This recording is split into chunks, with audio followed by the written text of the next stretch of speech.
I'm Naveena Shine again. I'm doing Living on Light. Now, I've said pretty well as much as all that can be said about living on light. All it is, I'm sitting in this room for 4 months and I'm not eating. Not much else to say about that, is there? And also, I'm not somebody who's done anything special, and I'm not an expert at anything. I'm not an entertainer. I'm not anything except me.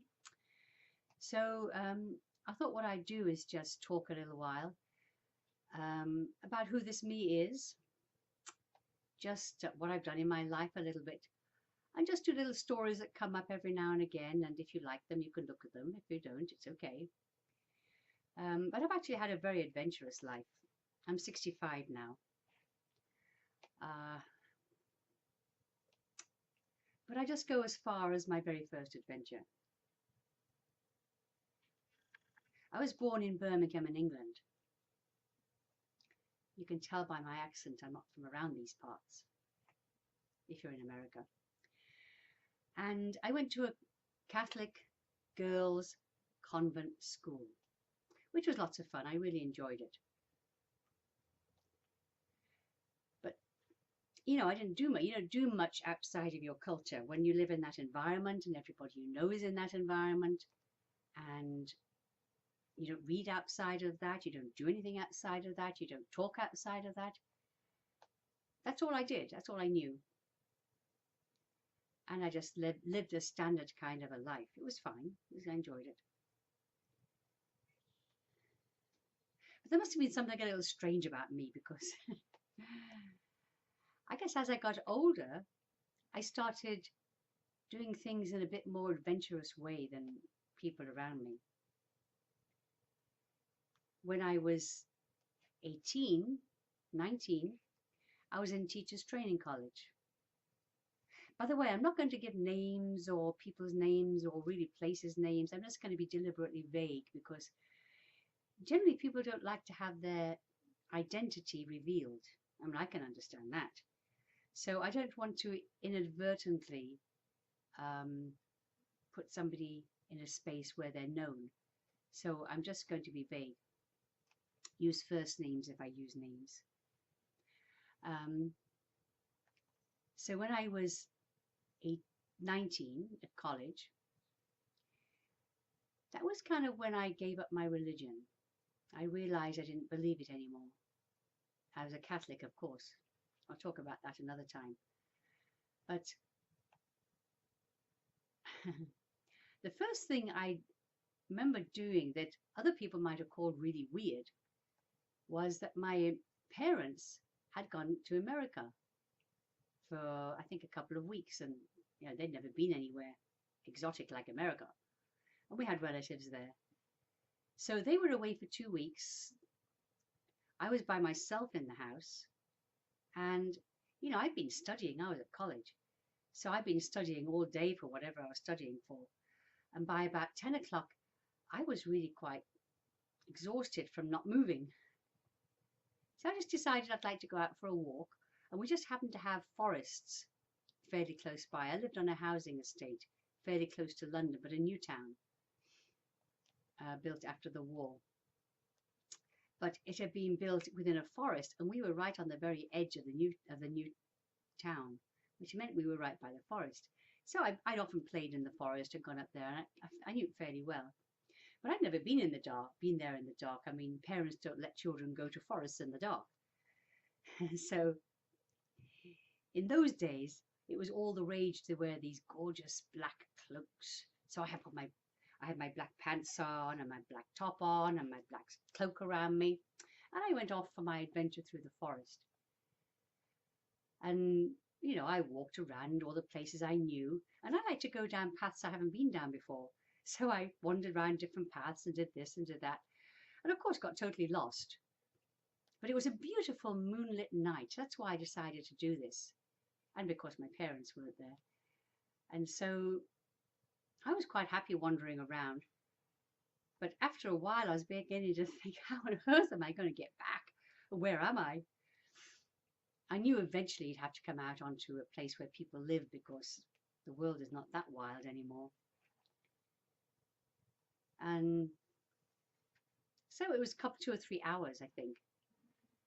And it was beautiful. I mean, I think I saw a fox and you could hear the birds and the smell of the evening. It was quite delicious.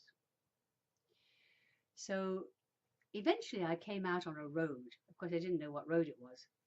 So I walked along the road and walked along the road, and there wasn't much traffic. In fact, I don't think there was any traffic. It was in the kind of country by then. And so then I got to a place where I started to recognize, and I thought, oh, okay, we're not too far away now. This had been about 5 hours by this time, but I'd never forget that the road, you know, in England, the roads are very narrow, and it had a bank on the sides on each side. So I heard a car coming, and I thought, oh boy, I better get onto the side of the road because they're not going to see me because I'm wearing black. And I had long black hair, long dark hair. So I climbed up the side of the bank and kind of stood out of the way, looked at the car so they could see my face, my white face. And so this car came by, kind of slowed down, went past me, and then stopped. And I thought, uh-oh. And then they backed up past me, and I'm going, oh, this is not good. And then they came forward and they stopped. And the guy looked out of the car and said, oh, thank God you're not a ghost. That had never occurred to me. I mean, I think it was something like 3 in the morning.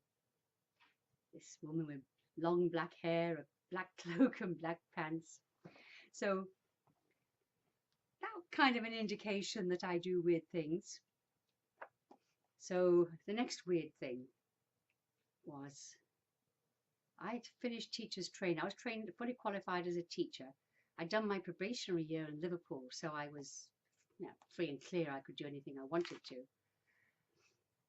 But during my first year of teaching, in fact, before I finished, I got this idea that I wanted to travel. I mean, I don't know why, but travel has been my passion. I just love it. Nobody in my family, except my father, was in the Royal Navy, but that's a little different. This travel thing is really strong in me. So I really wanted to travel, and I'd made this arrangement with one of the girls at college that she and I would do our probationary year, and then we'd get together and we'd, what would we do? We'd come to America, because we still had student visas, student age and stuff, get a job, work 6 months in America to get the money together, and then we'd go across to Russia, go on the Trans-Siberian Railway, and then go across Europe and come back to England. I mean, that was such an exciting thing. But of course, she took a job in a different part of England, and I was in Liverpool, and we didn't have much contact. So during that year, she decided to drop out. I'm going, oh, what to do now? And then the serendipity of life, I picked up this book. I remember it now. It was called 7 League Boots. I have no idea who wrote it. And the story was about this woman who had spent 7 years traveling around the world on her own, hitchhiking, and going to different countries, working in the different countries, and going on to the next and the next. And it took her 7 years to go around the world. And I was reading her stories and really impressed. I thought it was fantastic. And I'm going, oh, would I be able to do that around the world? My goodness. I'd already done a lot of hitchhiking. I'll maybe talk about that later. And I loved hitchhiking. It was the biggest education ever. Never any trouble. Not bad trouble anyway. So, but to hitchhike around the world in all these different cultures, but I thought, well, if she could do it, why can't I? So that's what I started planning to do, and it was so exciting. I mean, I felt so alive, so excited, so whoa, I almost couldn't wait for the year to finish. And I think it was July 1970 or 71, I'm not sure. School finished, I finished my year. I had £100 all saved up. £100 these days is about $150. This is to last me the rest of my life, I think, traveling around the world. I had no idea what was going to be like and what I was going to do, but you can't be scared on those things. So I spent 10 of those pounds on becoming a life member of the Youth Hostel Association so that I could stay very cheaply in the hostels, which I'm glad I did that. I'm still a member. It's a lifetime membership and I use it. But so I had £90 and I set off on my own. The very first day as I got into London from my parents' place, I had this awful toothache. It was those really bad things. It all swells up. And I'm going, I can't possibly go do this without going to the dentist, but So I was leaving that day and I didn't want to wait. So I went to the dental hospital in London and was seen by a student, which was very good. They're supervised. And it was so incredibly painful, just sharp, sharp, sharp pains. So I went and sat in the chair and the student prodded and poked around and nothing happened. It didn't hurt. And I'm going, oh, Lord. And then they took me somewhere else and they put this hot wax thing into my tooth somewhere that I hit the roof. I think they found the spot. So I was very grateful they did it, they dug it all out. I think it must have been a root filling they had to do. But they took care of it and they put a temporary dressing on, which they said I had to get a proper one on before too long. So I was okay, all right. See if I can find somewhere to do that. And on that same day, I went on my way. I got the ferry from Dover to Le Havre, I think. And I think I arrived the next morning. Wow, it was just, that feeling of starting a new adventure, like going out into the unknown, which was amazing.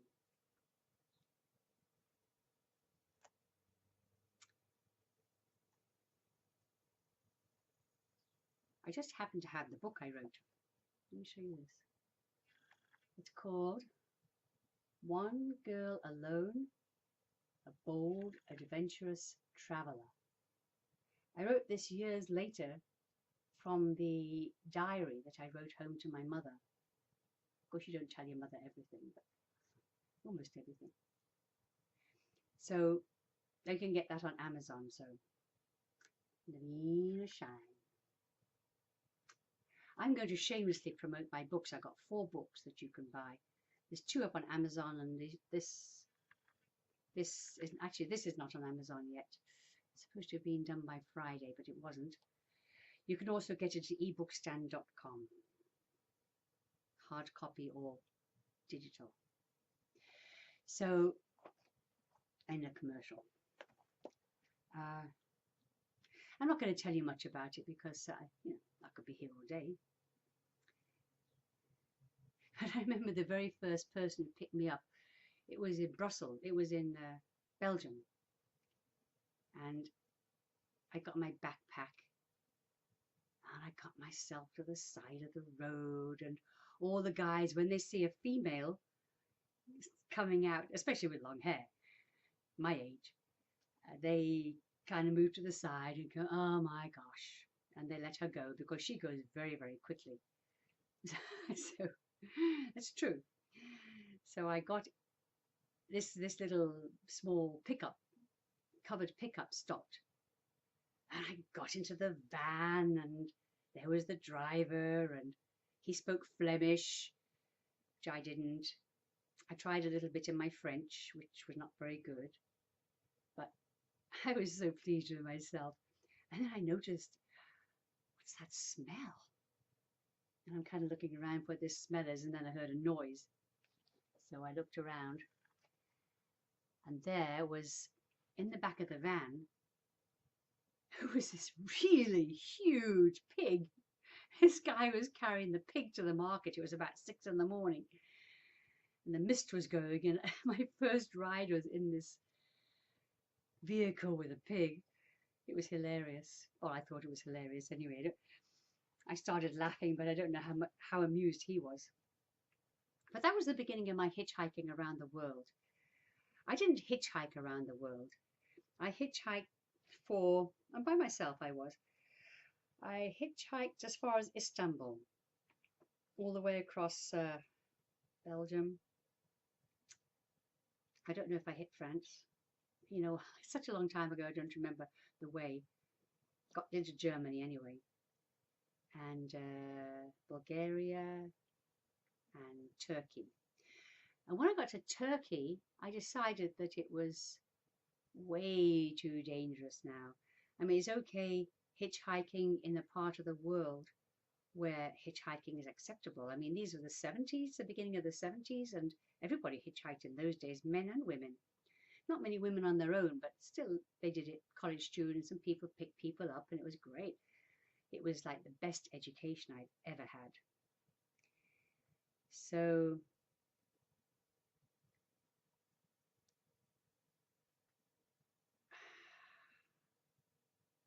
all the stories are in here. I'm not going to tell you the stories. I haven't got that much time on YouTube.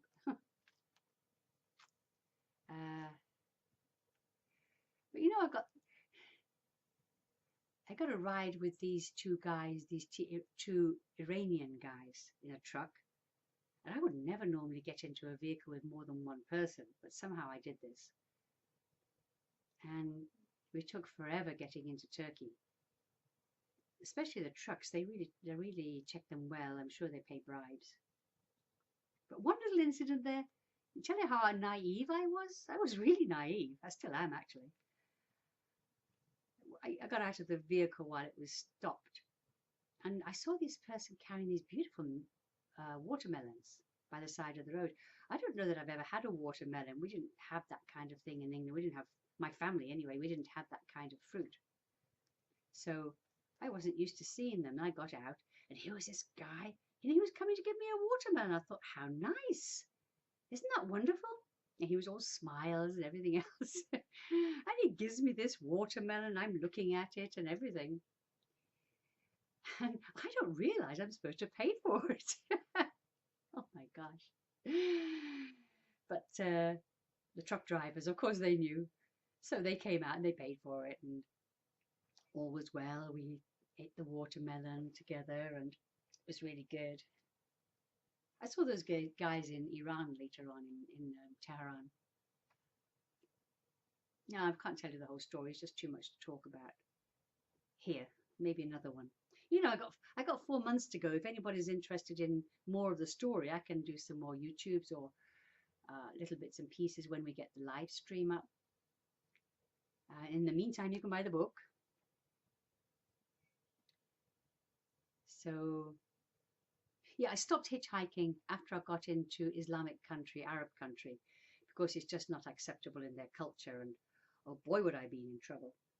And so I went on local transportation and trains and buses. Actually, by the time I got to Istanbul, I had more money than I started with, because when you hitchhike and you're a female like that, all the guys buy you food. So they bought all my meals, which was even though I always offered to pay for it.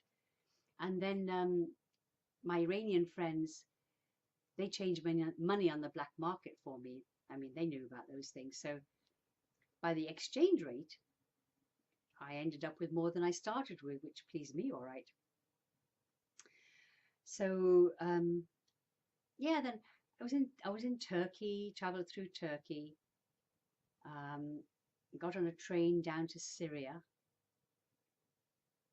Going through as we got to the Syrian border, all the trains and doors and everything was locked, and the soldiers got on and they checked everybody's passport, and they got on the roof, and they they were very secure. They wanted to see my passport, and oh no, I had my passport to show them. So they saw my passport. Then they wanted to see my money. I mean, it would never occur to me that they would want to bribe. Maybe they didn't. But they found it highly amusing that I kept my money in my bra. I thought that was the safest place. So I had to dig into my bra to get them the money to show them. And that took me down to, from Syria, it took me down to Baghdad. Beautiful, beautiful city. Well, it was then. And I stayed in a, it wasn't a youth hostel, it was a women's YWCA. You know, in those countries, women really can't be on their own. But in this place, people like air hostesses and women from, you know, more free families could stay there, and it was respectable. It was actually very safe there, even though a female wandering around on their own is normally at great risk. The Iraqian government were very strict against men who raped women, and apparently there were 6 guys going to be hanged soon because they'd raped a woman. So it kept it very safe for us. Of course, being a European female is quite different in a culture like that. It's quite weird. It wasn't so common in those days. Then my intention was to go to stay with my sister who lived in Abu Dhabi. And I got to the point where I realized I wasn't even allowed to go through Saudi Arabia. I mean, I wasn't owned by anybody. A woman on her own, my goodness, what a concept. So I couldn't get a visa to go across Saudi Arabia. So then I flew. I used a lot of my money then to fly to Abu Dhabi. And I stayed with my sister. They were working with the oil companies. I think electrical, not oil. But, you know, I stayed a couple of months with them, which was very nice. I actually got a job for a short period of time in a travel agency. That was fun.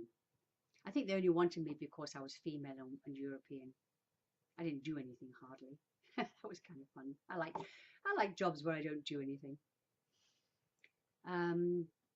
So I built up a little bit more money then.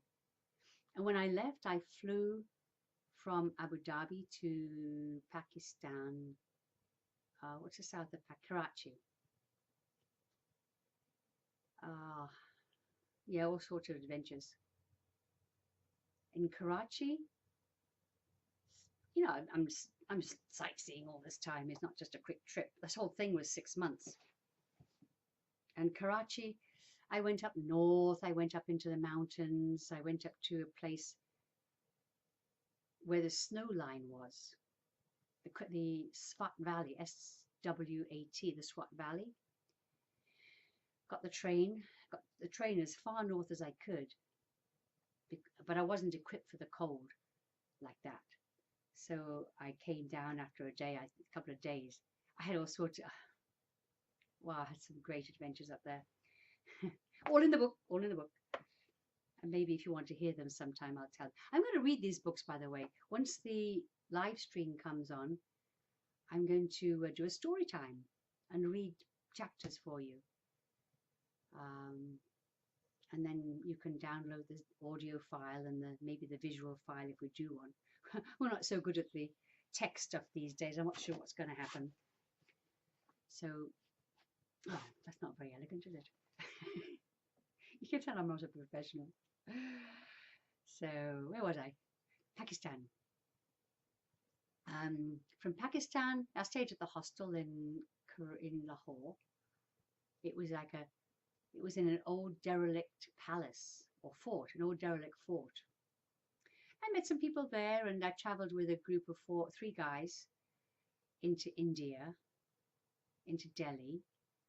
We arrived on the Festival of Lights, I think it was, where they have all the firecrackers going off. Oh my goodness, what a noise. But so exciting. I mean, I'd never seen this before. I didn't have television growing up, except at the very, very end. Um, and, I traveled, did all the things, lots of adventures, did all the stuff in Delhi and went down to the Pink City, Jaipur, went to the Taj Mahal. Oh, I think the Taj Mahal is the most incredible building in the whole world. Just has this ethereal quality, unbelievable, apart from being chased forever by the guys. Never mind. It wasn't enclosed in those days. You could go in, and you could go in on the full moon as well. I went in on the full moon. It was just beautiful. And then I went down to Bombay. And by this time, of course, I'm running out of money. It's just like, although India's cheap, I didn't have any money. So I thought, well, what do I do next? By this time also, I had met somebody just before I left, wouldn't you know? And my heart was kind of pining a little bit for him. I wasn't worried about wanting to go home, but I thought I've done all this adventure for almost 6 months, and maybe it's time to do some adventures on the inside. Even then I was interested in consciousness and what is this person that I call me. And I wrote and said, how about getting together? And I didn't hear and didn't hear and didn't hear, and I was getting myself, I'm thinking, okay, I'm not getting a response here in the post restaurant. I will get the boat to Mombasa in Africa. I get a job there. I was a teacher, why not? And just before I got to that part, I got this telegram from him, and my heart went pitter-patter and decided to come home.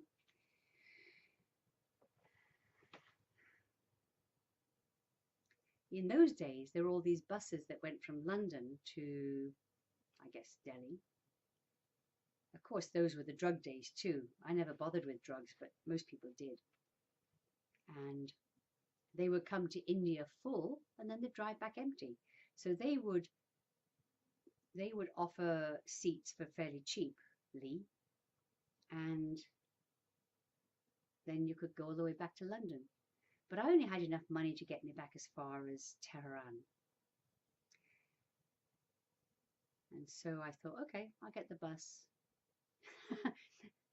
I will do it the easy way. And so that's just what I did. All sorts of adventures going back on that bus. Oh my goodness me. There were 16 buses at one point we had seen fall off the road. We didn't see them fall, but we'd seen them on the side of the road because of the ice. Where was that? That was in, I think that was in Afghanistan. Yeah. We had to go down south to Kandahar. And then come up north to Tehran. I ran out of money during this time, and one very kind lady kind of fed me. She was a motherly kind, and we were all young and didn't have much money, so she would make this big pot of brew of something or other, and we'd eat it.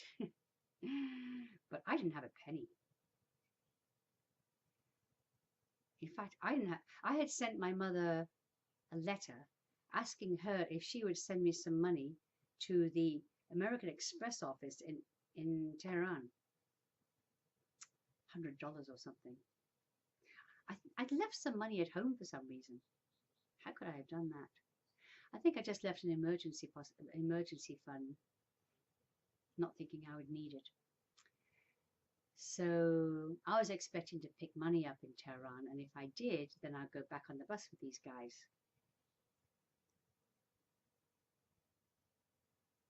And when I got to Tehran, I discovered there wasn't an American Express. Ooh. Oh, the last thing my mother heard, my last letter, I used to write all these letters and send them off every few days, was that we had been passing through the Khyber Pass on the bus, and we had broken down.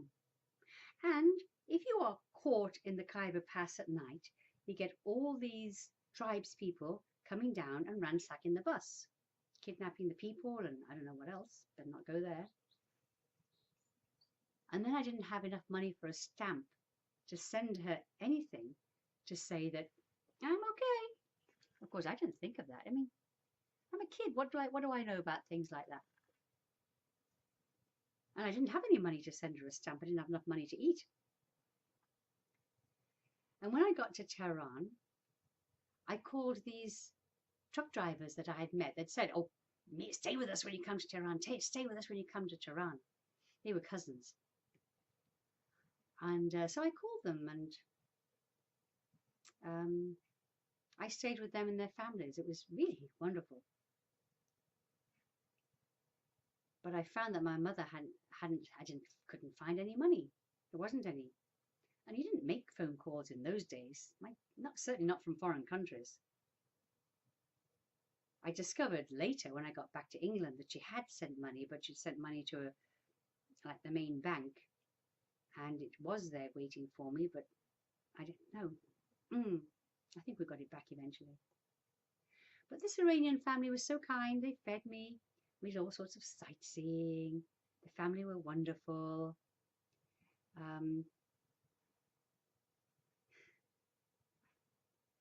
In the end, the one truck driver, he said he would give me the money to get back to England,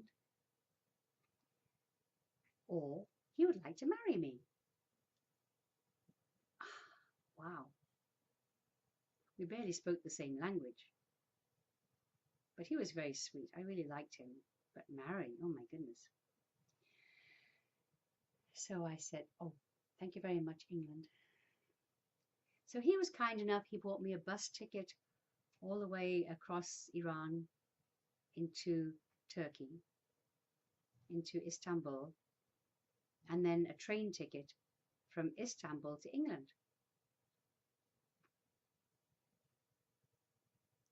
And then I got back to England. My mother and father were so shocked to see me, they thought they'd never see me again. But that was my first big adventure. So you can tell that I do weird things in my life. To me, they're just normal. Who doesn't do those things? Who doesn't want to live on light? So, yeah, I guess I'm just sharing small things like that. Okay, that's just the end of this one. Let me close this. Whoops, lost it.